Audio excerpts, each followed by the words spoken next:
Her flesh yearned downward, resting in rolls at her belly and hips, hanging in sleepy flaps from her upper arms.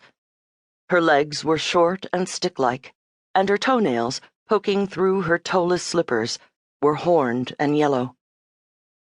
Her eyes were the eyes of two people. One eye was brown, alert, surrounded by crinkles. The other was larger, and milky as the moon. Once she had chosen her dress for the day. She had 4. She repaired to the bathroom for a lengthy session at the sink and mirror. She inserted her teeth. She combed her curly black wiglet and anchored it to her own wisps with many bobby pins. She put on her face. When she emerged, all this could take an hour or more, she had a vermilion mouth, stately pink circles on her cheeks, new eyebrows, the hair, and rhinestones on her wrinkled earlobes. Often, at this point, she wore the concentrated, gathered look of a performer waiting to go on. The rest of the job was mostly a matter of redistribution. The armor-like girdle was pulled upward, pushing flesh before it, until it was braced in place around her midsection. Now she had a bosomy pigeon silhouette. Stockings and shoes. She was gasping a little by now. Brassiere, slip, and finally a print dress with a fluff of lace jumping from its throat. Sparkly bracelets and a good dose of Chanel No. 19. Then she had to sit a while dabbing beads of sweat from her upper lip with a small linen handkerchief. It would be late morning, perhaps noon. Amelia lived in a small house halfway up a long, shallow hill in a little town called Shelby in northern Montana. Her house was 2 homesteaders' shacks that had been moved to town back in the 20s, then added to. It had a porch now, and a room off the kitchen that doubled as a laundry room and music studio. The yard was bare of trees or shrubbery, and the grass was sparse and dry. A big blue Buick, almost 30 years old, waited in the driveway. Amelia's first plan today was to drive the Buick 7 blocks down the long hill to the post office, where she occasionally received something with her name on it from the Baha'is or the government, or every month or so from her friend in the Montana State Prison.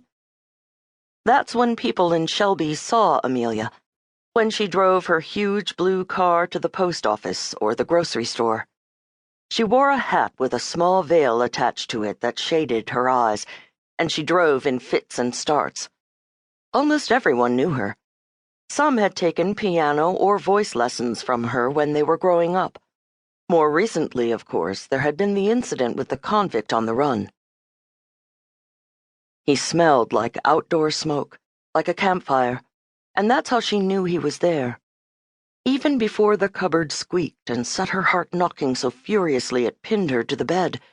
Smoke first, campfire smoke on dirty clothes, and then the sound of drawers sliding open. These are my last moments, she thought, amazed. The drawers closed. Bold feet moved across the floor toward her bedroom, then stopped. They moved away. Why? And out the back door, and sweat broke through all her pores at once, drenching her. 20 minutes later, smoke poured from the sagging storage shed behind her house, and by the time the fire truck got there, 2 flames were licking out of the roof. Amelia clutched her yellow bathrobe and watched the shed until she realized that 6 neighbors, including her brother Jerry, were staring at her.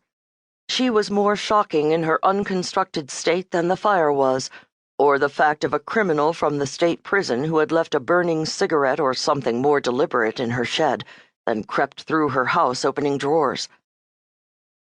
The day after the fire, she sat at her kitchen table, wigleted, toothed, dressed, made up, and picked through a large box of charred and soggy letters, newspaper clippings, narrow leather diaries, a few photographs. The box was Jerry's, and it had been in the shed, forgotten, for years. Some of the letters were in her own handwriting, her handwriting of half a century earlier. She studied it, trying to remember a time when she had lived somewhere else. On her way to the post office, she stopped at Jerry's to see if he wanted anything mailed. He sat watching the television news with T.T.